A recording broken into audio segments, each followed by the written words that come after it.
What is going on, guys? I'm Kyle Long, and this is Mike Renner. Welcome to the Tuesday edition of Pushing the Pile. And for me, it's a post-long Disney World Tuesday, which means it feels like maybe the worst Monday of all time.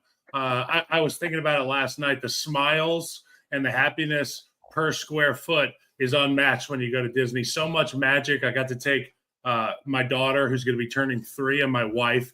We left the youngest with her parents. It was the best decision ever because we went on the big rides. My daughter, Frankie, was an absolute stud. Tiana's ride, which is like the old Splash Mountain, dominated it. She did a bunch of stuff. She's only 2 years old, Mike. How was she able to ride Splash Mountain? Because I went when I was too young and wasn't able to ride. They didn't let me on. That was one of like the few. Well, there's a height requirement. So she found out how to do the combine like 20 years in advance. So here's the deal. They say this. I literally was thinking about the combine and you, and I was like, the lady at the front said, could you put her down so we could see how tall she is? And I was like, absolutely. Have her try to touch her head on the sign. And the lady gave her 2 pieces of advice. Put your feet together, which I feel like the combine guy does. But then she said, and take a deep breath. And my daughter got like 1.5 inches taller and her head smacked into the thing. And we were right up onto Tiana's adventure or whatever the heck it's called. It's amazing. Shout out to Disney. I want to know your thoughts on Disney, though, before we get into a bunch of football and other things. So my parents live right there. They're massive Disney people. We're like a Disney family. So I've been a bunch. If I had to power rank the parks, I feel like as a kid, hated Epcot. Now as an adult, Epcot's my number one. I would go Epcot, then, gosh, it's hard after Epcot. I feel like you got to go Magic Kingdom at 2 if you're going to put Epcot at 1, because I feel like this is kind of like it's like the Josh Allen Lamar conversation a bit. It's very good. It's just teeming with children every time you go though. So like as an adult, I go with my fiance. We go.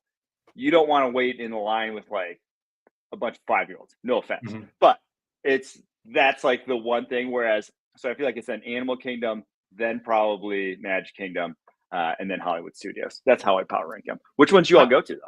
We did Magic Kingdom for 2 days. It felt like 3 days, 4 days, but it was actually 2 days. We went from like pretty much park open to nap time, and then immediately after nap time to after the fireworks, which are at 8:30. Which is a stunning, magical experience. You know, you always hear Disney and magic and all these things synonymous with one another. It was truly magical. Like I felt like a little kid walking around there. There's all these characters, you know, and you stuff that little kid down deep inside of you when we're talking about toughness and point of attack, explosion, and all this kind of stuff. But there's a part of me that still wants to ride the rides. And yeah, I want the pretzel. Dude, it's a good time. It's a good time. Absolutely. Okay, moving on. People that roast Disney adults, I think they're sad on the inside. They're just a little sad. I mean, I've been the guy that roasts Disney adults before, but it's usually just the ones that cut me off in the park because they're running across across the stroller. Okay, one other topic before we get into football. Torpedo bats, and I want to give you my stance on it first. There is a giant crowd of people at bars, in the bleachers, in locker rooms of college baseball dugouts and locker rooms and all that kind of stuff, and they yearn for the old days of steroids in baseball because these guys hit the ball a mile, and they did so more often than we've ever seen before. McGuire, Bonds, Sosa, you name it. You name a guy back then, and chances are he was probably getting a little bit of help, and I don't blame them because they all were. Now it's the torpedo bat has taken the place of the PED. It's a PEB, with the B being a bat. What do you think about the torpedo bats? I support it because it makes the game more explosive. I cannot fathom that in 150 years of baseball, we haven't thought of this. I feel like I used metal bats back in the day that looked like this, right? Did they have those? Like, yes, that was my tweet yesterday, Mike. The TPX made a bat that looked just like that bat in 2001. Yeah, it's like I thought it was illegal. Like I thought that there was like a standardized sort of width or like how the bat had to be distributed. Yeah. Apparently not. It makes all the sense in the world. Yeah, you hit it in one spot, put all the mass in that one spot. Like, this isn't, I mean, it was a physicists that came up with this, but like it isn't really physics. It's common sense. I think it's just, is it a lathe? Is that what that is? Like yes. I've been to the Louisville Slugger factory, downtown Louisville, and they all just come out looking the same. I mean, they didn't have a big engineering department there. Well, there's minor differences because there's different models for bats. And as a baseball guy, I'll really, it's like in golf, there's different weights to the heads. There's different stiffness to the shaft. You get a little bit of that in baseball, more so with the, like down here at the butt of the bat, like where you're holding it. Guys like different feel. Yeah, the big knobs. But we support it. I'm glad you do. Let's move on to the mailbag. We got a ton of great questions today, and we're going to start off with a good one here from Wishbone Football. Will you rename the pod if they ban the tush push? Do we actually think they will? Do I actually think they're banning the tush push, Kyle? I don't think they're going to ban the tush push, but I just want people to be aware of, what's at stake here when we don't ban the tush push. Fourth down is no longer fourth down. It's just third down B. Essentially, teams have found a way. A few teams have found a way to do it well, and I'm sure that the majority of football teams will find a way to get the tush push to be a real part of their offense. And we're looking at a completely different game and extending drives. When it comes down to crunch time, you get that revive button in your back pocket as a head coach. So are they actually?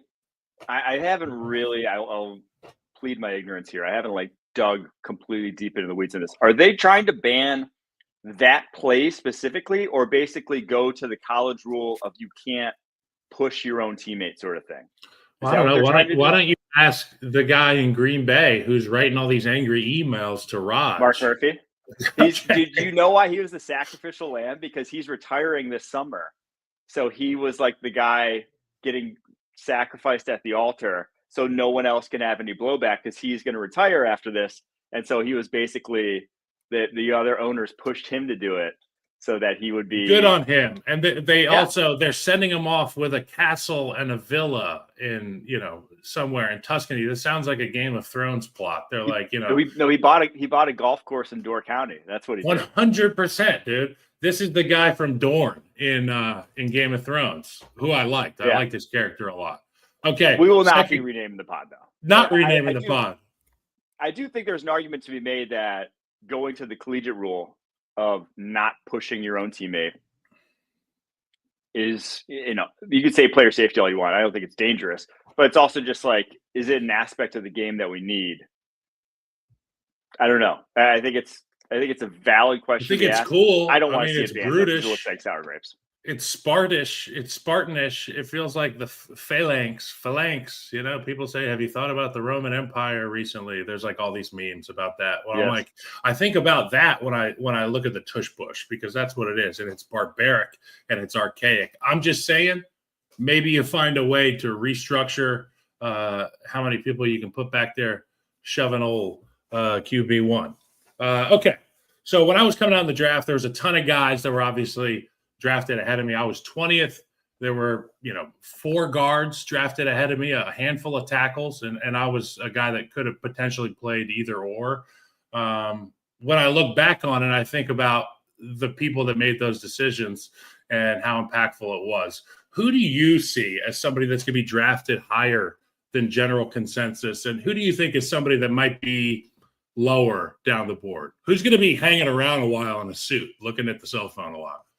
Yeah, you were the drafted higher than consensus guy, right? I don't think we had the whole consensus board concept back then, but there were not a lot of people saying 20th overall pick is going to be Kyle Long. So you fit into this category right now. But the guy that I think fits in this category that I've been gassing up for a few months now, Charles Grant, the William & Mary offensive tackle. Right now on the consensus board, he's all the way down at the back end of the top 100. I don't think that guy lasts outside the top 50. If Kieran Amagaji, the Yale offensive tackle, can go top 75, was complete project, heck of an athlete, but complete project with just high in athletic tools. If he can go top 75, Charles Grant's going to go top 50, because not only does he have the tools that can match what Amagaji has, he has actual tape right now that's pretty damn good at William & Mary. You watched him. You were high on him. You thought he was a top 10 tackle offensive lineman. He's one of those athletes that can literally do anything and make it look easy. And somebody's just going to get him even better. Yes. Those guys just, at the end of the day, do not last long in the NFL draft. They just don't, because the NFL knows what wins at the tackle position. So he's the guy I think goes higher. Who goes lower? I always hate to like bash a guy and say he goes lower, but I would think one guy who could really slip that kind of everyone has penciled in really high right now. I do think Shedeur Sanders, there's a world in which he slips, and maybe it's not necessarily all his fault, but it's just the nature of the position. You go and look, if the Giants don't take him at 3, so if he lasts past the Browns, past the Giants, real possibility, just who's the next team that would even take a chance right now on a quarterback? I don't think the Raiders would after the move they made to get Geno Smith. I don't foresee New Orleans doing that. They're probably the next team that really, could be in that sort of rebuild. I don't see it happening. You have to go all the way down then, 11 through 21 or 20. You have to go all the way down to the Steelers at 21, who would really be the next needy team for a quarterback. So I think there's a world in which everyone kind of hasn't penciled into the top 5. I think there's a world in which he really falls into the mid-20s, kind of has an Aaron Rodgers-esque slide. So you and I went through the positional needs, the immediate priorities for all 32 teams last week on Pushing the Pile. I urge you at home to check out our YouTube. You can find that episode there. We are aware that the needs determine where the runs on positions go. Yes. And offensive line is one of those positions that this year is going to be, there's going to be a run on these guys. There's going to be a run on defensive linemen. You go and watch the Super Bowl, and the thing that is really the salt and pepper to the steak is the offensive line and the defensive line. And if you can dominate that front, you're going to be good. There's just, unfortunately, for Shedeur, if the Giants do skip out and if the situations that you mentioned don't work out, it might not be good at first, but the saving grace in that situation is you'll probably end up on a really good team in a really good situation, which is great. Yes. And you don't realize that at the beginning of your career, but if you do happen to stumble into one of those locker rooms and enjoy success from the beginning, it's really, you can have a spectacular career. And not only will Shedeur be happy, but that team will be getting a really good quarterback. I mean, we can all agree that he is a really good quarterback. Yes, your rookie deal pales in comparison to your second deal upside, right? At the quarterback position specifically. So going number 3 versus going number 21, and now number 3 with the Giants, like they have a good receiving core. It's not like that's a bad situation by any means, but just organizational stability wise, It doesn't look like a good situation right now. Whereas 21 Steelers, that's just always going to be a stable organization. So from that perspective, might be a blessing in disguise should he fall. Okay, so what's your over-under line you would make for when Shedeur Sanders gets drafted?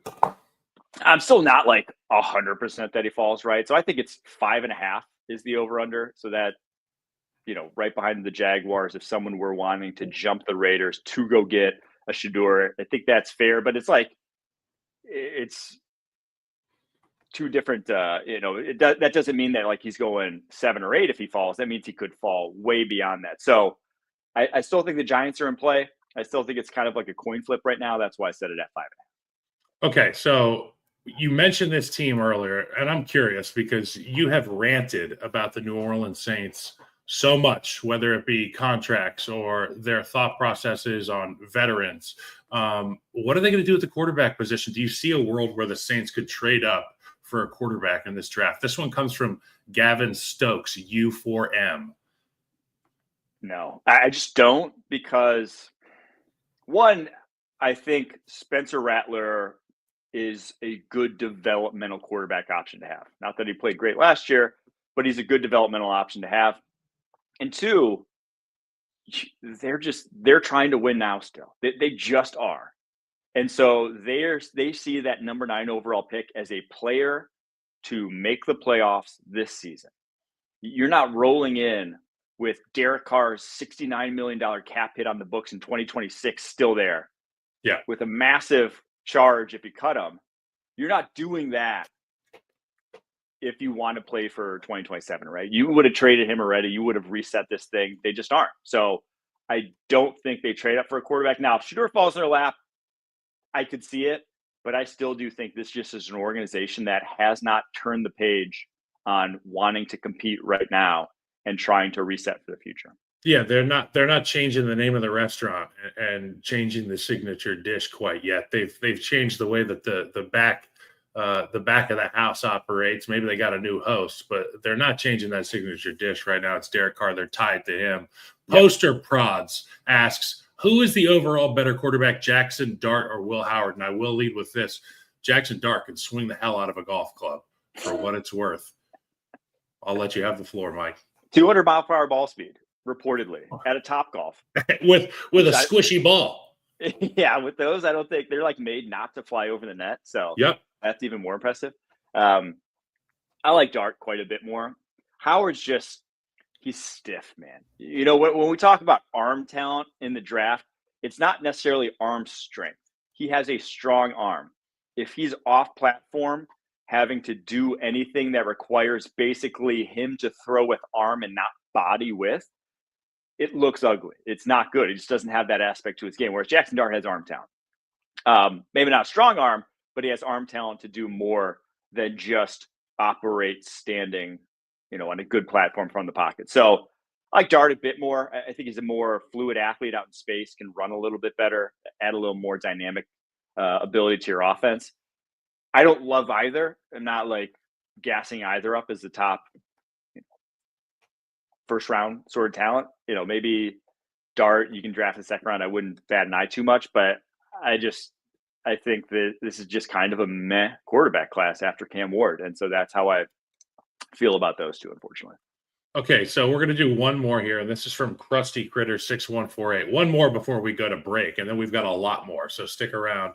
What round is Will Howard going in? And do you think that the success that he got to enjoy there at the end of his collegiate career will kind of be welcomed into a locker room like, you know, we want this guy because he's been part of a winning culture? Or to the things that you just said about him, do you think that will be more of a detriment than his experience?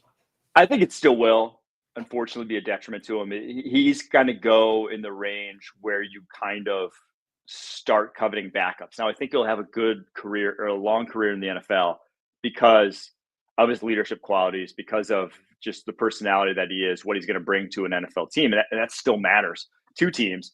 But I don't think a lot of teams are going to evaluate his tape and be like, you know, potential starter grade. You know, yeah, we love this guy. Yeah. Yes. And so with a logjam of guys who could with other teams, you know, we mentioned Jaxon Dart, but I think Tyler Shuck fits that bill as well. Someone could be behind Quinn Ewers, although, you know, he doesn't have the same personality traits as a Will Howard that would make you fall in love with them. All that being said, my best guess right now, if I had to put a number to it, I would say round 5, could be round 4. Don't think he makes it to round 6. That's I'd be floored if it's round 3 though. There you have it. Mike Renner's A block of mailbag answers, which was awesome. Thanks, Mike. We're going to take a quick break, and we'll be back with more mailbag on Pushing the Pile. Guys, can you feel it? Legends were born here. History was made here. These are hallowed grounds. Hallowed grounds? The NCIS squad room? Well, I wasn't talking about that, but I was talking about Augusta National. All right. It's finally time for the Masters. I hear it's a tradition unlike any other. Tradition unlike any other, the Masters and the NFL draft. So I'm going to be switching my question over here to Anthony Russo, 97. He brought a good one in. Which team currently picking outside the top 10 should trade up into the top 10, and who should they trade for? So we're going to get to some like tiers on my draft board in a second, but I really don't think after the top 5 on my board, which is Cam Ward, Abdul Carter, Travis Hunter, Mason Graham. Sorry, no, top 4. After the top 4 on my board, that there's anyone that I'm like, let me have to go up and get him, right? There's any like awesome talent. But if there is a guy after that or like a fit after that, I think Armand Membu is a freak athlete at the tackle position. We can agree there. Getting him someone like San Francisco at 11, who obviously has to jump some offensive line needy teams in Chicago, in New Orleans, in the Jets. If they could go up to 6 and get Armand Membu, obviously that would cost a good amount. You know, that's still a good jump. But for the Las Vegas Raiders, they could probably trade down to 11 and still get Ashton Genty, the guy who they're rumored to be drafting at number 6. If they get up to 6 and get Armand Membu, Trent Williams and Armand Membu at the tackle positions gives you this unreal outside zone blocking duo that just physical freaks, right? That bilateral domination. Yes. So if there's one team where I'm like, sure, let's make that move, that's the move I would make. Okay, I love that. And I was just on the app formerly known as Twitter yesterday evening talking about Armand Membu because there were people in Chicago that were Armand Membu, and there were people in Chicago were asking about Armand Membu, and I keep messing up the end of Membu's name, and I keep saying Membo like Chicago. And they said, look, the guy has played one side. We don't need a guy to play that side. Yes. And my response was this. Look, I was a left tackle and a tight end on the left side in college and high school, and my entire career was on the left side. I knew no different. When I got to Oregon, it was the same way. I was a left guard. When I got to the NFL, they needed me to play right guard, and I figured it out quickly. And I don't think if you have to switch sides, it would be too much of an issue there. But I love the idea of the San Francisco 49ers getting nasty with it and bringing in the most explosive guy at the tackle position that's available in the NFL draft. Yeah, the good ones, if you're good, there can be a transition period. It's like you don't flip a guy mid-game and expect them to get it done, right? Like there is some of that. But it's like a couple. It should be like a few months if you really got it. I mean, Zach Martin was a left tackle at Notre Dame his whole career, goes and starts right guard for the Dallas Cowboys and looks like a Pro Bowler from day one, right? So like when you got it. Didn't look like it. He was one. Well, it's a Pro Bowler. There you go.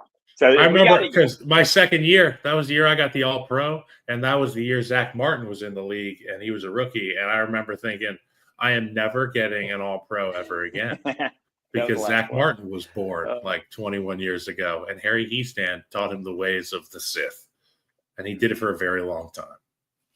Okay, next question. We've got an Atlanta fan, James ATL 91.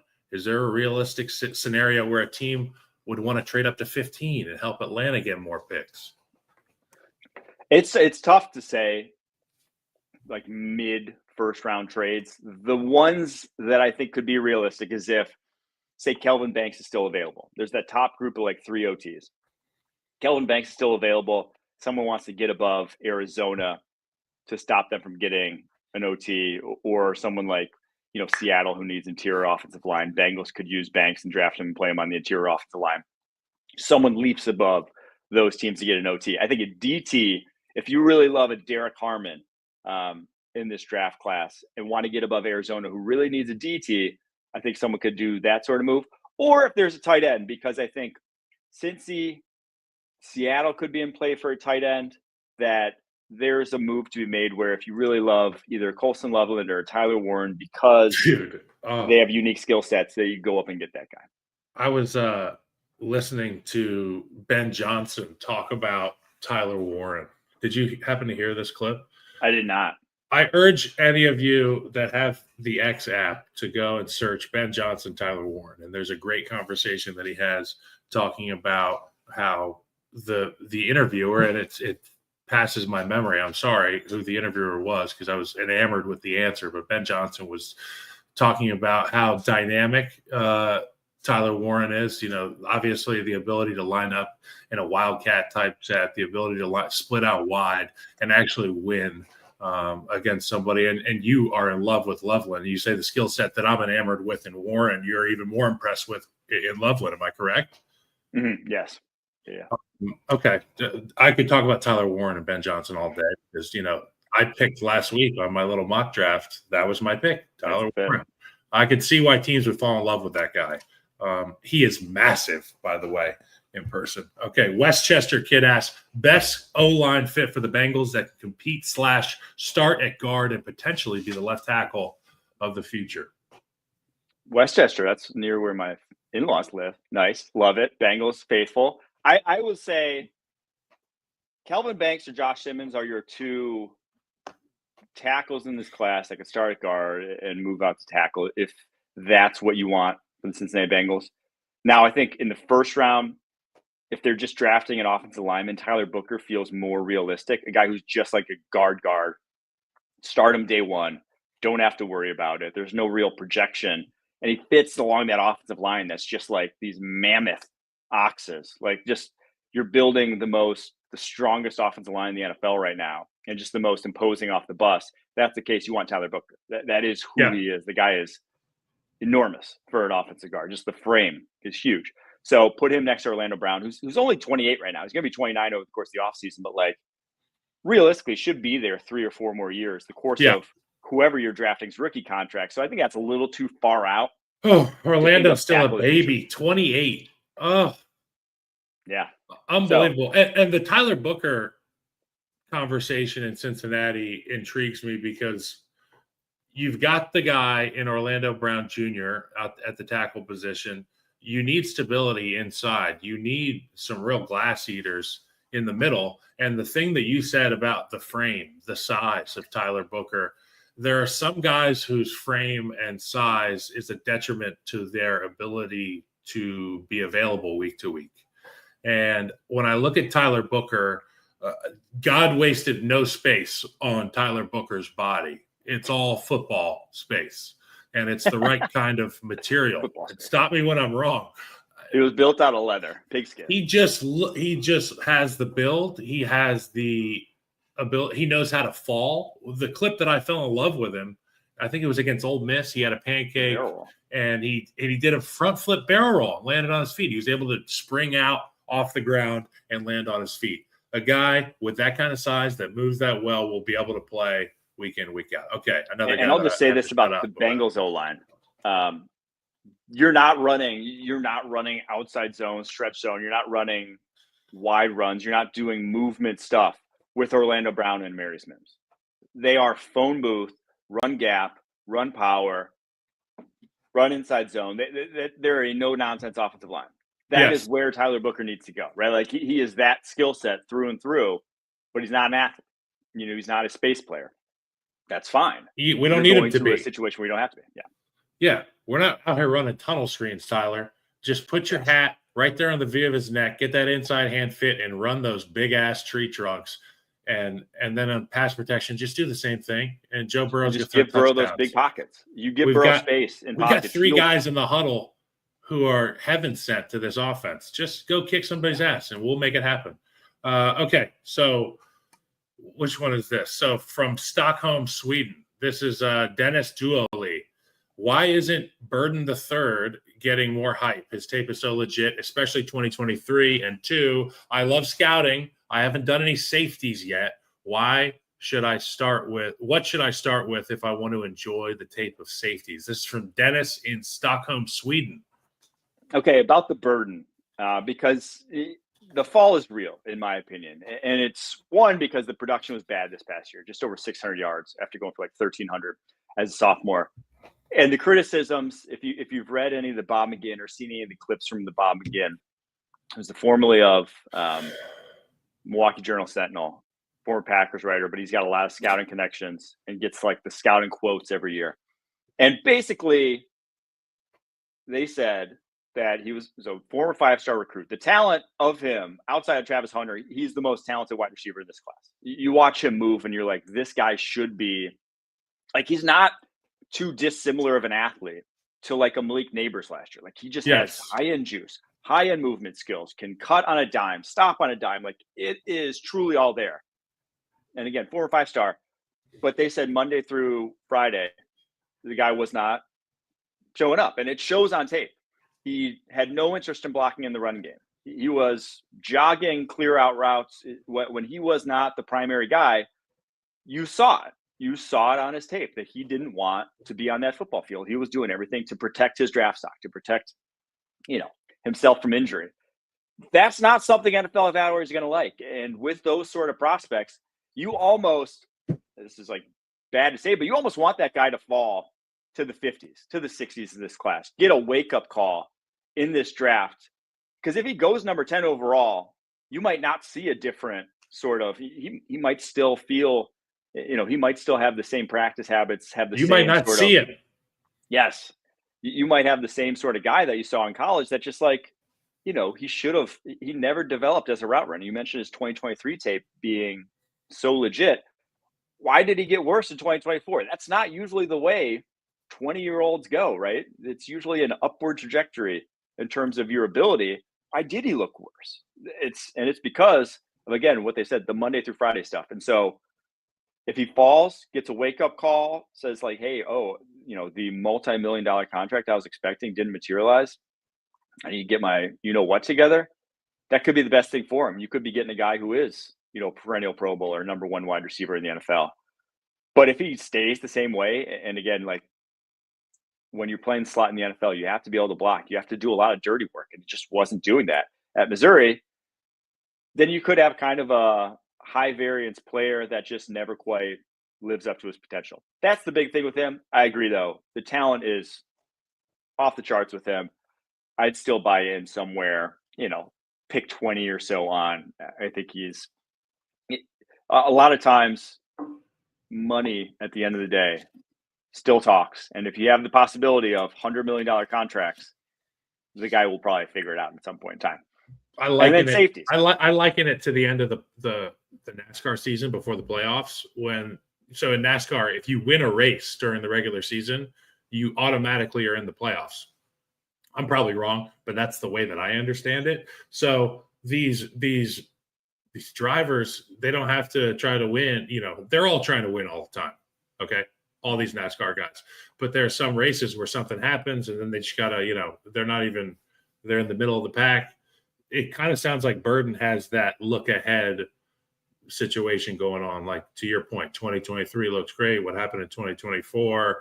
And he's kind of expecting to kind of pick up where he left off. I'll tell you this, as a guy who didn't practice a lot towards the end of my career and dealt with a lot of injuries, when I was healthy enough and I wasn't practicing, when I was healthy enough to play in the game, I wouldn't practice and then I would play in the game. And the game happens very, very, very fast if you don't practice it. And the people hit you very hard, harder than you expect, and actually harder. So I would urge any guy who thinks that they can skip out on practices and stuff like that, practice. It's the easiest way to earn respect from your peers is to go out there every day and practice hard. Yep. I urge you to find a guy that works hard and does all the little things and might even stay after practice for 10 minutes. I urge you to find a bad Yelp teammate review of that guy. It doesn't exist. It doesn't exist. I've been in a lot of locker rooms. I've been around hundreds of guys in the NFL, and none of them that worked hard and did all the right things the right way didn't have my respect. So that's where I would urge these players to start. So enough with the bad stuff. Who have you fallen in love with their effort? Ooh, who have I fallen? Oh, dude, you watch Elike Omenor, the Stanford wide receiver. So if we're going like flip side, who's the guy who's just going to work his ass off and be that guy? It's him.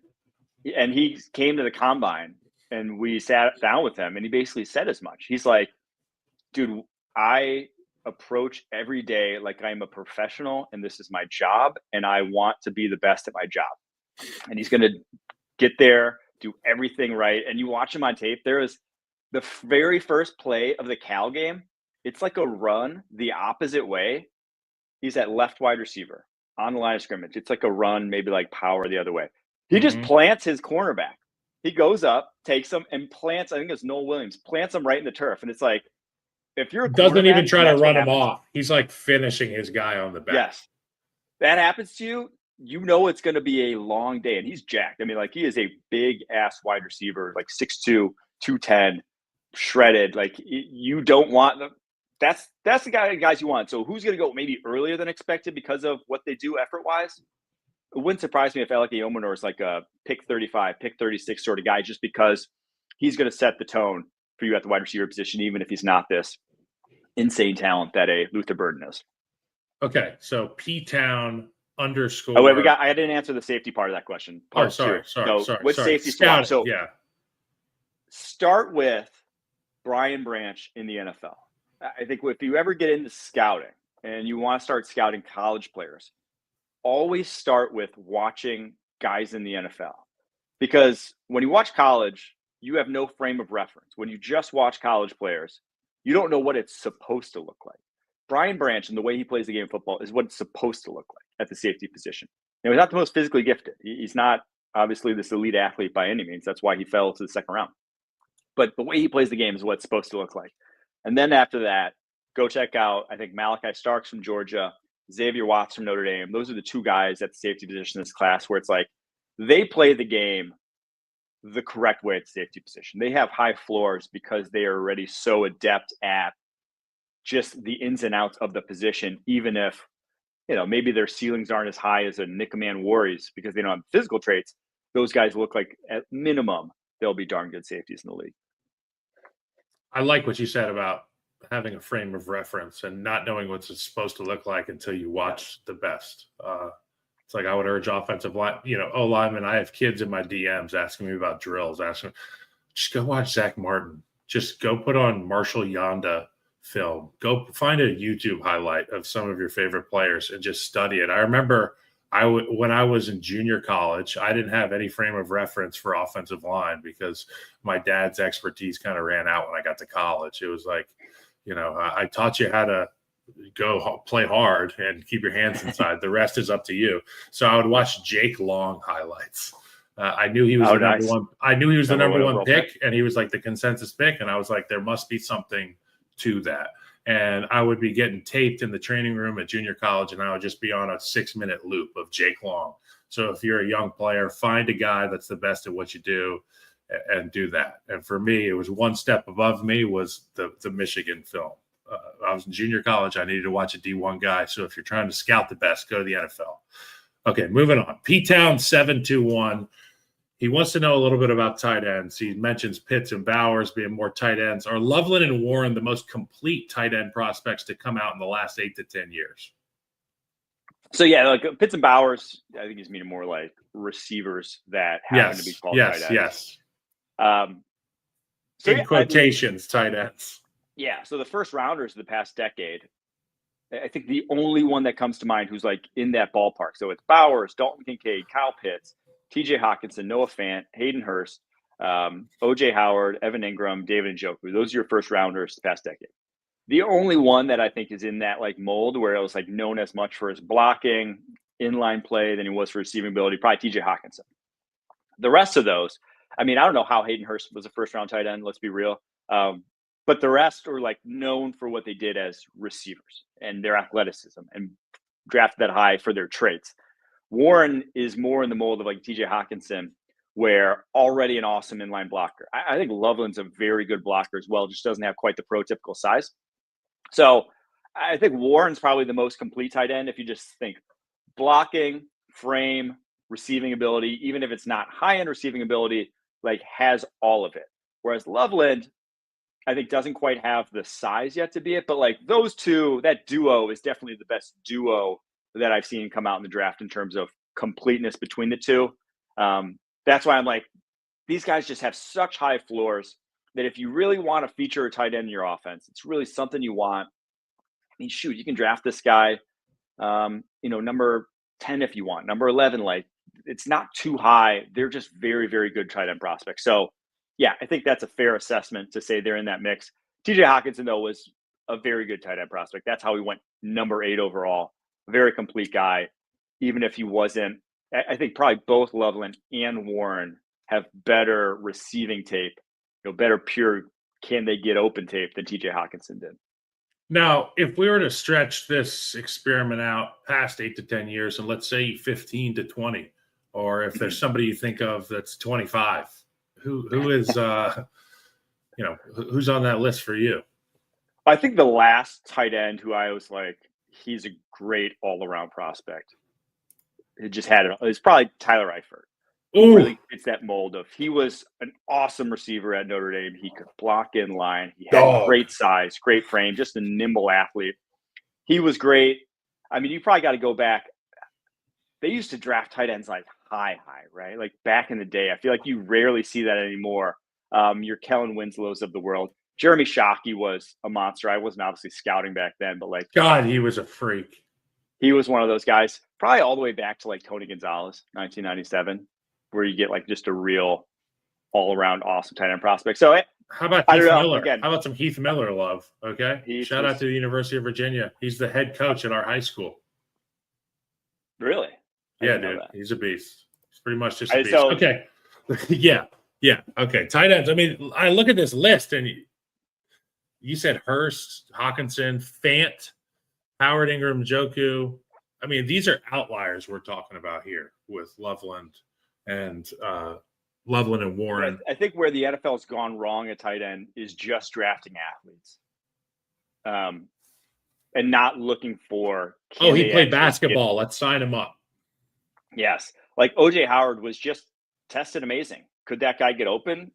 Hell no. There's a nuance to playing tight end. You don't have to. It helps to run fast, but you need to be able to already be able to show that you can get open. You have to be a natural receiver of the football to make an impact. Yeah, like Travis Kelce has the best feel I've ever seen of any position of any player that I've played with. It was like, I remember Charles Tillman was like that. And there was a season where I thought Tim Jennings could see the future. He was a corner on the Bears, obviously an amazing corner. Guys that have a feel for the game and can get open, it truly is an X factor. It's like a superpower. I have a take that's maybe dumb, but if I were drafting a tight end, if I were thinking about drafting a guy in the first round, I would bring him in my building and want to see what he looks like playing basketball. That to me, if you can hit a crossover and get to the rim at 6, that's why Jimmy Graham translated so well. Yeah. It's like if you have that aspect to your game, if you can look fluid in that, well, then you can get open in the NFL. But if you're a kind of a stiff on a basketball court, I don't know if I definitely wouldn't draft you in the first round. Okay, so I have to Google something right now while we are doing this conversation here. So it's something. It's Jimmy Butler height weight. So Jimmy Butler is 6'7", and he's listed at 230 pounds. I have made the argument that only a few of these players really have the mental framework to be able to go play football and do it down in, down out, week in, week out. Jimmy Butler strikes me as a guy who would love to play the game of football, whether it's receiver or tight end.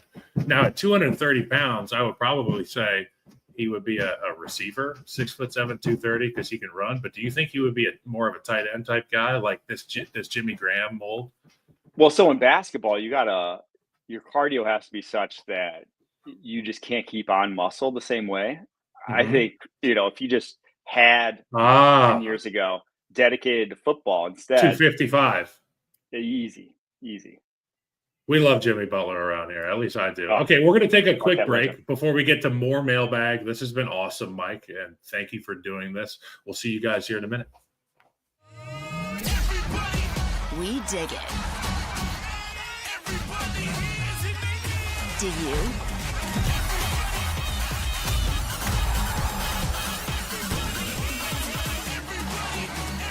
The Pro Volleyball Federation on CBS Sports Network. Okay, we've got a big mailbag section coming up here, I believe, Mike, unless you know something that I don't know. We're going to start off with one from @TomKell 506-6388. Can Membu play left tackle as well as he plays right? And I'll add in at the end of your answer. One, you take it. You take this one. Okay, so we talked about this earlier. I mean, some guys, there are cans and there are can'ts. There are haves and there are have-nots in the physical realm, in the football realm. This guy, Armand Membu, is one of these guys that has. He can do anything. He's explosive. He's athletic. He can run. He can bend. He understands the game of football. And here's the real catch here, or the good catch, is he's going to get a lot better at the game of football. If you're going to switch a guy's position, do it while he's still learning, because there are certain guys with 10,000 reps at one position. Membu doesn't have that. So let's find a really good fit for a guy in terms of his O-line coach and get him dialed in at the position, whatever position you want him to play. I'm convinced he can play anything. But from my personal experience, and I talked about it earlier, I played only on the left side in college. In junior college, at Oregon, in the Senior Bowl, I didn't have the chance to play right guard. And when I got to the NFL, it was put on my plate that I was going to be the right guard. I was, slotted in as a starting right guard pretty much week 2 of training camp. And there was no argument out of my mouth. I just said, well, I'm the first round pick and this is my job. I would imagine a guy like Membu will have that same reaction if they do have him switch, and he will attack it with violence and all the things that we love about him. I'm not concerned. But as far as playing left tackle as well as he plays right tackle, I'll ask Mike, but I'm probably sure it's along the same lines as I'm talking about. So my feeling is, I think I touched on this earlier, you don't like switching a guy mid-season in the middle of a game. That's where you're sort of, you could run into issues. I think we saw that with like Olu Fashanu this year. The guy was left tackle his whole career at Penn State. He's training as the backup left tackle, training as kind of a swing tackle. He gets thrown into right tackle. It doesn't look great.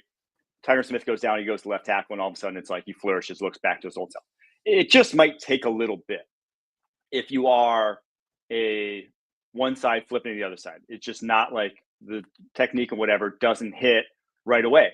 Now, I'll say this, interestingly enough, about Armand Membu. He was a right tackle also in high school.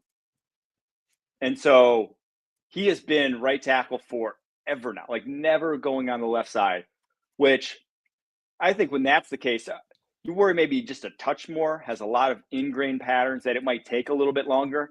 So you ideally wouldn't want to take him, you ideally would want him on the right side. If you have a guy on your roster who could flip, you're probably wanting to flip that guy more considering where you're going to be drafting Armand Membu, probably somewhere in the top 10. That's going to take that much. So that's my thoughts on that, but I think you hit the nail on the head. Definitely don't bring him in and don't put him in a position until you know what position you want him to play for the long term. Yes. And the way I would word it to him, if I was the offensive line coach, I would say, we are about to board a spaceship and the door will close. And when the rocket ship takes off, there's nobody coming to help you except for me. And we're going to figure this thing out together. And he's going to go kick people's asses for the next 10 to 15 years at whichever side of the ball he's playing on. I love this guy. And I think he's got that mentality to be able to go attack this thing. So Tyron Smith was famously a right tackle at USC. Right tackle his rookie year at Dallas. Switches to left tackle year 2 and has borderline Hall of Fame career. It's like, dude, when you got it, when you're that high level an athlete, you usually can figure it out. So you just mentioned some really great offensive tackles from Cal Dav 555. How many OTs do you think will go in the first, let's say 10 picks at the first round? I think at least 2. I think we see at least 2. Who takes them? New England could, the Jets could, the Saints could, the Bears could. Shoot, even the Raiders could. So there's options. And you said earlier, which I think is spot on, that we're going to see a run on what the Eagles had last year. We're going to see O-line, D-line. We're going to see these guys go early. Teams wanting to replicate that success. Or even not even just replicate that success, basically saying, if we have to beat the Eagles, we better have a pretty darn good offensive line and defensive line or else shit could go south. So I think you see at least 2. I'm going to bet, though, if I had to bet, I think it's 3. I think we see 3 offensive tackles just because of that. Because day 2, you want to sit and wait and get a Kingsley Suamataia? Nah, I don't think you do. You can wait and get a wide receiver. You can wait and get a cornerback. You can wait and get other positions. Oftentimes when you wait and get an offensive tackle, you are really putting yourself in a tough situation where if that guy has to start, look at what the Chiefs are dealing with right now. They had 2 day 2 picks that were kind of projects. Neither worked out. Well, now do we do another one? Do we draft another one? Do we sign another one? You're in this weird limbo where you want to give them time to develop, but shoot, you need good players right now. So I think if I had to guess, I bet we get 3 in the top 10. You need a good tackle. Okay, so this next question comes from NFL Draft _Weston, and I'm going to give a little bit of a preamble here. I was a 24-year-old when I got drafted, and I think about it every day, how I ended up in the situation where I wasn't 22, 21 getting drafted. I did a repeat year in high school when I switched schools from public to private. I did 2 sophomore years, which a lot of kids were doing at my school. And then in college, I got in some trouble freshman year, had to do like a gap year. So that's 2 years added on to my age at the draft time. I want to ask you about some guys that are also in a similar boat, not necessarily with my experiences, but in age. Alfred Collins, Darius Alexander, Sebastian Castro, and Darian Porter. How much is their age going to impact their draft stock? So it's a weird class. Not only those guys. So Alfred Collins turns 24 in October. He's the Texas defensive tackle. Darius Alexander turns 25 in August, Toledo DT. Castro is 25 in October. He's the Iowa safety. Porter just turned 24 in January. He's the Iowa State corner. It's not just them, though. David Walker, the Central Arkansas defensive end, turns 25 in June. Tyler Shuck, the Louisville QB, 26 in September. Demetrius Knight, the South Carolina linebacker, just turned 25 in January. Dylan Gabriel, the Oregon quarterback, 25 in December. And then Cam McCormick, the Miami tight end, turns 27 tomorrow. Happy early birthday to Cam McCormick. He was in college for 9 years. And he had a terrible pro day. He had dropped like 5 passes from Cam Ward. Unfortunately, I don't think that guy's going to be making the league. But all that being said, it's a case-by-case basis. For DTs like Collins and Alexander, I think it will hurt their draft stock. When you are at a position where it is so – trench play is a lot of strength-based. That's one of the biggest factors when translating from college to the NFL, why guys struggle early on, is because the strongest guy you face in college is the weakest guy you'll face in the NFL, right? Like that there's a massive gap in how much, you can't really add explosiveness. That's difficult to do in training. You can add strength from age 21 to 28, 29. Like you can keep getting stronger. So trench play, that matters a lot. So I think it'll hurt those guys.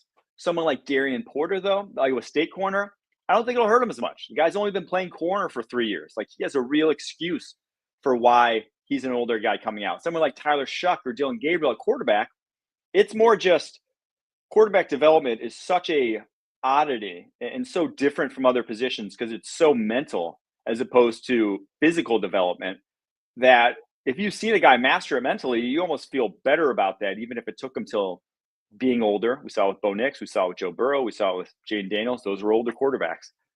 You would not have wanted to draft them when they were 21, right? You would have been wasting years of development at the NFL level that you might not have to waste if you drafted Tyler Shuck. So I don't think it's that big a deal for people, but definitely trench play, older versus younger, you're going to trend towards the younger guys.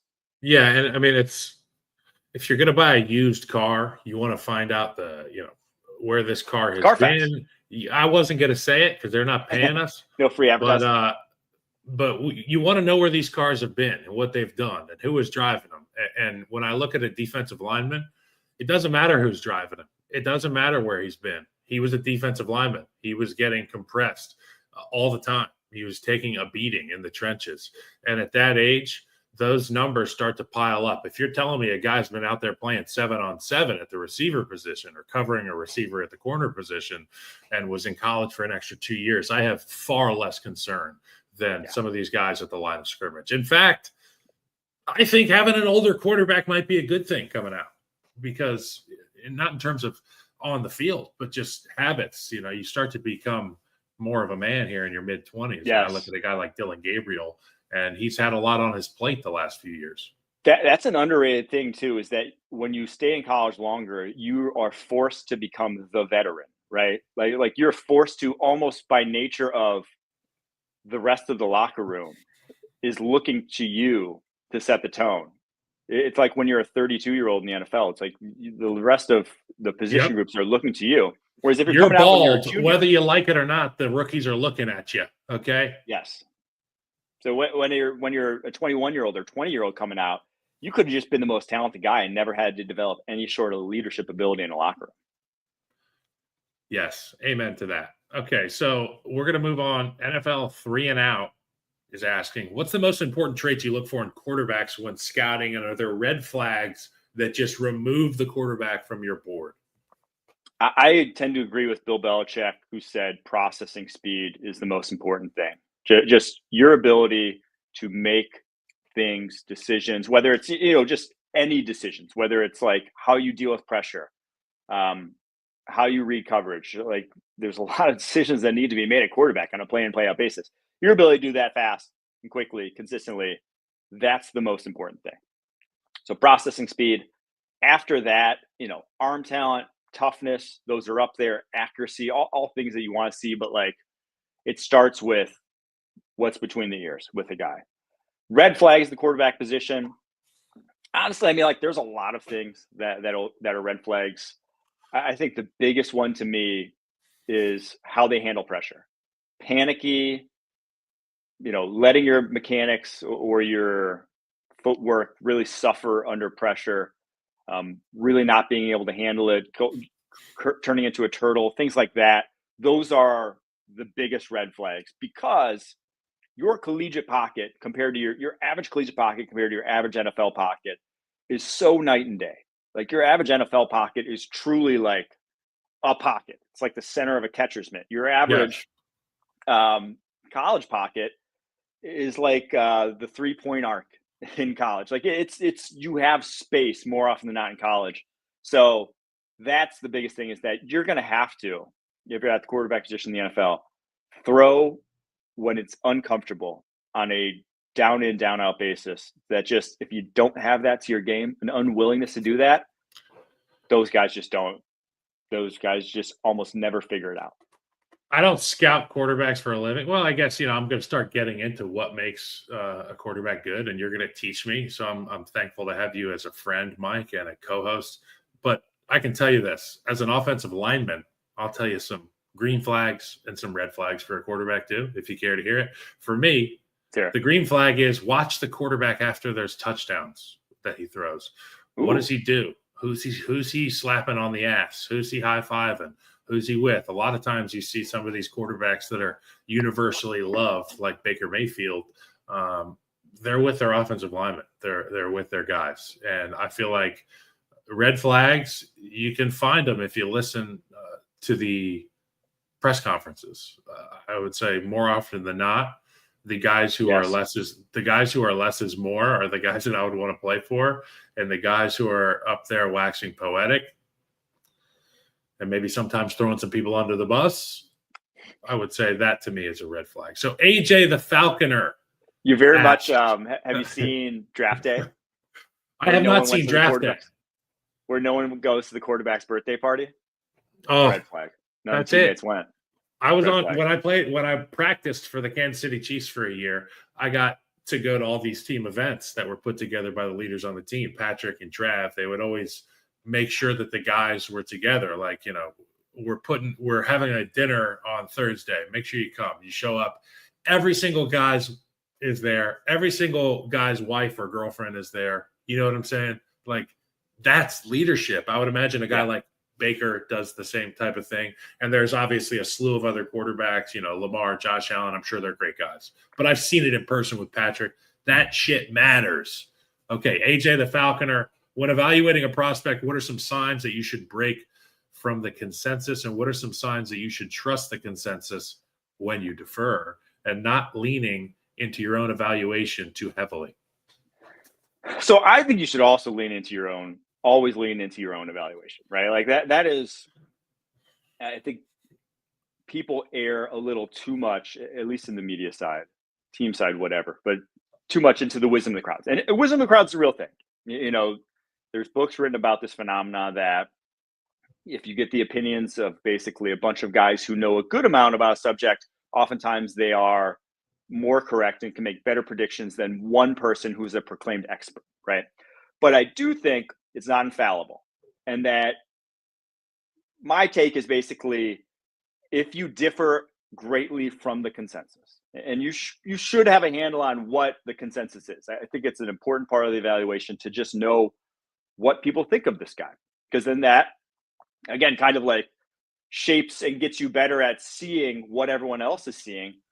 But if you don't match up either too high, too low, whatever, in one way, shape, or form, you should be able to explain why. If you can't explain why, if you don't have reasons to point to about their game that you value, that you think other people are undervaluing, and can explain it succinctly, well, then maybe that's when it's time to reevaluate. And that's myself, when I find myself reevaluating, is when I'm like, man, I really love this guy. But I'm like, okay, well, why do I really love this guy? Well, maybe I was just in a good mood when I was watching. And maybe like I just was coming off a high, and he made a few good plays and I loved it. And I go back and watch and I'm like, oh shoot, I really am too high in this guy. So I think it's a good tool for evaluating your own evaluations, but I think you should stick in them if you feel like you have good reason to be there and if you can explain why. So that's my feel about using consensus versus your own opinion. I'm going to slip my own question. This one comes from @Kyle Long with the L in Kyle is a 1. You should follow him. He has a lot of good tweets. So you mentioned situation in which you're watching and scouting these guys. You say you maybe had a good meal. Maybe you and your wife had a great evening. Maybe you guys got in a tiff over dinner. What's your optimal film watching setup? Where do you watch it? What kind of tablet, laptop, TV are you watching on? So I can't really show. I have a massive 4K monitor, my computer below, and I like to have film up, all his stats up, his background up. I like to have every single thing possible that I can find, all with that, as I'm watching plays, be able to check all the things I want to check about them. That's my optimal film watching. And I like to do it first thing in the morning. First thing in the morning, wake up, don't even have a coffee, just drinking water. No coffee, no food, just film. Just film. Ladies and gentlemen, this is what they call all ball, okay? Mike, that's amazing. That's when I'm just mentally the most locked in, where I can really concentrate and really get a good feel on these guys. And I don't have anything else in my brain that's that I'm thinking about or dwelling on. It's just the film. So that's what I like to watch the most. And I do think that, you can get, I'll tell a story about back when I was at PFF. We had ability to make cut-ups. And we would get, before we had PFF Ultimate, we would get cut-ups of their plays. And there was one year where we saw guys, we were going through, it would have a cut-up of the plays. We didn't know necessarily how the cut-up was made. It was sent to us. And I'm watching these plays of this linebacker, and I'm like, who is this guy? He's incredible. I watched probably half of the cut-up, and I'm like, this guy's a top 50 pick, easily top 50 pick. Turns out I had been sent to cut up that was just his good plays. That was just his highlights.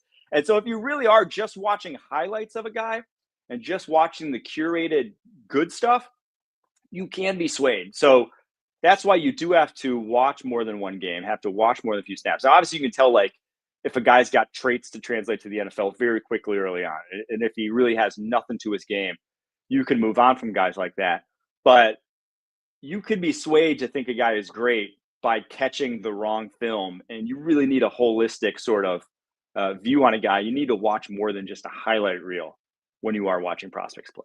I mean, that's why we watch the most recent 4 games when we're scouting in the NFL. We're getting ready week to week, getting our game plan in, because, anybody can look good one drive. Anybody can look good in one game, maybe, if you're lucky, but to string it together over the course of that's what being successful in the NFL looks like. And there's only a handful of guys who do that. Okay. So Logan Jacob asks, why does Jalen Walker's size and lack of experience off the edge not worry you? He does it the right way. He is so physical, as the traits are exceptional in terms of the burst, in terms of the play strength, in terms of the flexibility to sink into his pass rushing reps. And when he did get those one-on-ones, he was beating some darn good tackles, guys like Kelvin Banks, guys who are top 10 picks themselves. So all that gets me excited. And again, edge is a traits-based position. There's been a lot of guys who weren't necessarily polished, finished products playing at a high level at the collegiate level, who then did so in the NFL. But yeah, I just, when I watch him play, I see what it's supposed to look like. So that is why. Now, in terms of on paper, a guy like Shedeur Stewart, if you were to just cross-reference him and Myles Garrett's numbers, just on paper here, measurables, it's like a carbon copy. It's Predator 2. Can you compare Shedeur Stewart to Travon Walker as both athletes and prospects?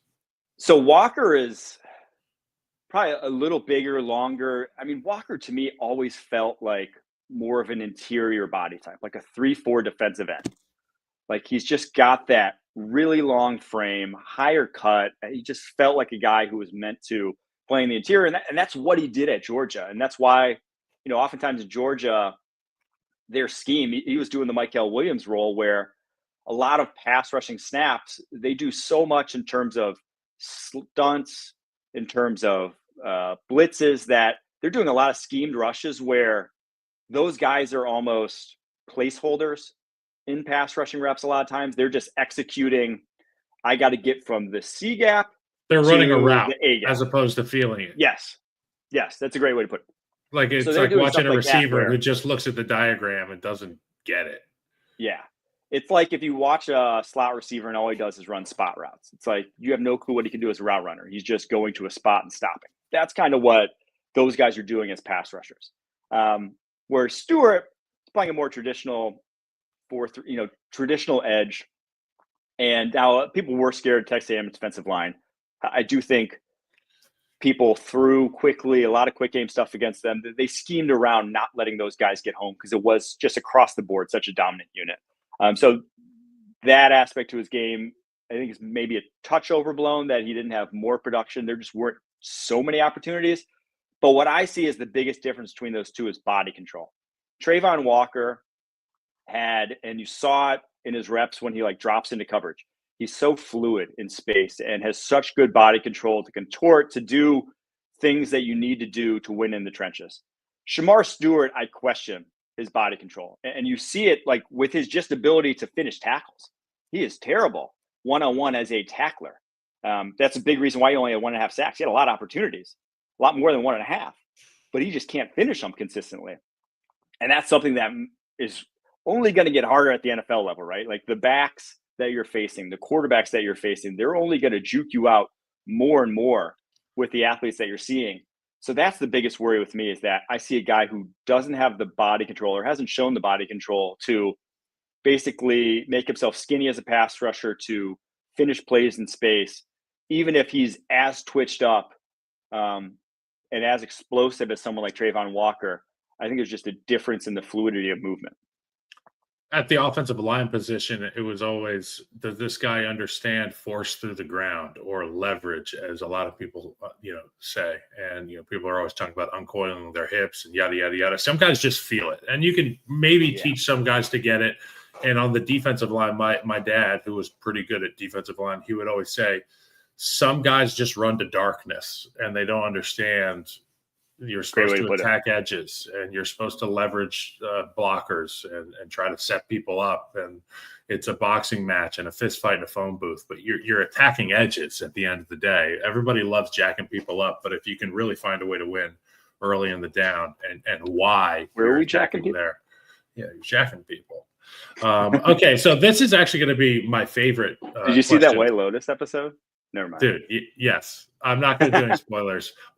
Dude, the most recent one was absurd. Okay, no spoilers, though. So from Kyle Ray 09, and I love the direction he's going here because you're brilliant when it comes to this kind of stuff. Who are your hidden gems likely going between rounds 5 and 7? So, man, I always feel like, there's guys that I've liked that I thought were going late day 3 that I think now are maybe going higher. I was gassing up Kyle Williams from Washington State for a while. I think everyone's on him now. David Walker from Central Arkansas. I think a lot of people are on him now. So a lot of guys I'd really like to think are probably going to end up going higher. Guys who I think have a very good shot at going rounds 5 and 7 that I like probably a little more than most. And this is, again, very difficult to identify talent in those rounds. The positions where you can usually find running back for sure, cornerback, interior offensive line, no offense. Those are positions where you can probably find talent that could maybe go above and beyond your draft sort of position. So the players I like, I have a bunch of names here. Wide receiver, I like Keandre Lambert-Smith from Auburn. Great deep threat in this draft class, ran the 4.3s. And I like Elijah Badger from Florida. I think he's like a ready-made number 3 type of wide receiver in the NFL. Good after the catch, great ball skills. Those two I love. Offensive line, 2 interior guys I'll mention. Willie Lampkin from North Carolina. Hey now. Everyone's favorite 5'10" offensive lineman. Dude, everybody's favorite science experiment, Willie Lampkin. Yes, right. We all just want to watch him get a chance, right? Just throw him out there. We don't care he's 5'10". I mean, we do, but it's just give him a chance, dude. Can he be? We see a lot of shitty centers in the NFL every day. I'm rooting for this guy big time. And I hope you are too, because if you're not, you don't love ball. because this grows the game. This grows the game, dropping the height at center, at guard, at tackle. Imagine a badass 5'10" left tackle that was just out there snatching souls off your favorite rusher. It would just be the most, demonstrative thing in the world. Duke Manyweather coming out of retirement to go play O-line again. I also like Marcus Weir, Montana State interior offensive lineman, probably going to go in that range. Running back, I really like Ja'Cory Krosky-Merritt out of Arizona. I really like Jordan James from Oregon. I think those guys could be on the board in those spots. Linebacker, Chris Ball from Ole Miss. He may go higher, may not, depending on his, he's undersized, but I love his tape. Colin Oliver from Oklahoma State, an edge guy who I think will be an edge off-ball convert, given his lack of length, just 240 pounds. But I love his ability to play in space and just love him as a football player. Kobe Bryant from Kansas, another guy who's probably going to fall because he's 170 pounds at corner, but he plays feisty. Hugh Robinson from Alabama is a great day 3 DPR type, designated pass rusher who's just a third down guy, high end juice, good length, knows how to rush the passer. And then Hunter Waller from Wisconsin is my pick to be this year's Evan Williams, your kind of box safety type that just plays football well. Not a great athlete, never going to be mistaken for Nick Manwari, but guy knows how to play the game of ball. So those are my kind of day 3 gems. I love that, Mike. Okay, so this one comes from Tom Kell 506-6388. So day 3 again. Is it going to be deeper than normal due to the end of the COVID eligibility extensions? And you mentioned a couple guys earlier, a 9-year college player, a 5-year college player, 7-year college player. Yeah. This is the norm now. Also, I have to say, someone just gave a Luke Kandra, UC Cincinnati guard shout out. I think he goes higher than the 5th round. That's why I didn't mention him, but I do love his tape. He's a top 100 guy. Love that. Day 3, I think the ship has sailed. I think this really hit from 2021 to 2023. Those sort of years were huge. But you got to think, guys who are COVID 5th years now, they were freshmen in 2020. So your freshman class of 2020, the very first class impacted by COVID, coming into the league, they are now redshirt seniors. So they would have redshirted anyways. It set their development back a little, but it didn't. There's not a bunch of. There's only really 2 years of classes that could be impacted by 2019 and 2020. And to be in the 2019 class, you also had to have an injury redshirt to be a 6th year. So from that perspective, there's only 2 classes really impacted by it. And I think NIL has kept so many guys in college that we're actually getting hurt on day 3. More talent has stayed in recent years or is choosing to stay, that I actually don't think that because of the COVID eligibility extension that we're getting a more fruitful day 3. I think it's actually the opposite. NIL is kind of robbing us of a better day 3. Remember when kids were really smart and they were at least when I was younger, this is how I understood it. It was this kid's brilliant. He's a sophomore in college and he's only 8 years old. Remember those kids? They were yes. And they're around still, I think. Do Zoomers Moby Okoye, right? Do Zoomers come in that flavor? Smart and ambitious. Do they come in that flavor? Well, in the old days, that's the way it was.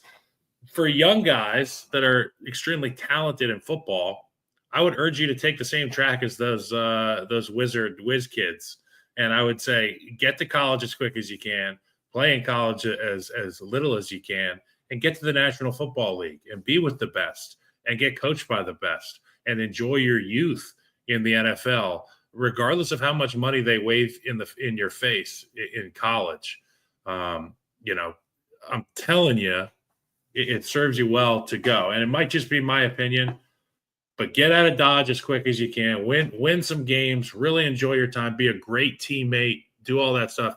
But get to the National Football League because you only get to do it once. Do it as long as you can. Yeah, if you're ready, go. It's you make it up on the back end. The money. So you get what, $1 million in NIL, $2 million in NIL. That you are basically robbing yourself of a year at say 31, where you could make $20 million versus you're taking that years off your NFL contract. That it's not going to be a rookie contract that you're taking years off of. It's taking years off the back at the vet contract. So I tend to agree with you there that at some positions like running back, maybe you aren't hurting yourself as much. If you're kind of an average prospect, you aren't maybe hurting yourself as much. But if you really are a day one sort of talent, get to the league. All right. Well, Mike, that was awesome. Thank you guys in the chat for having all your fingers ready to type, because I see here a lot of you guys joined. So thank you very much. And thanks for allowing me to host today, Mike. That's the end of the show. We'll be back tomorrow with Jonathan Jones. We're going to discuss all things league meetings. And until then, Mike, this is for you.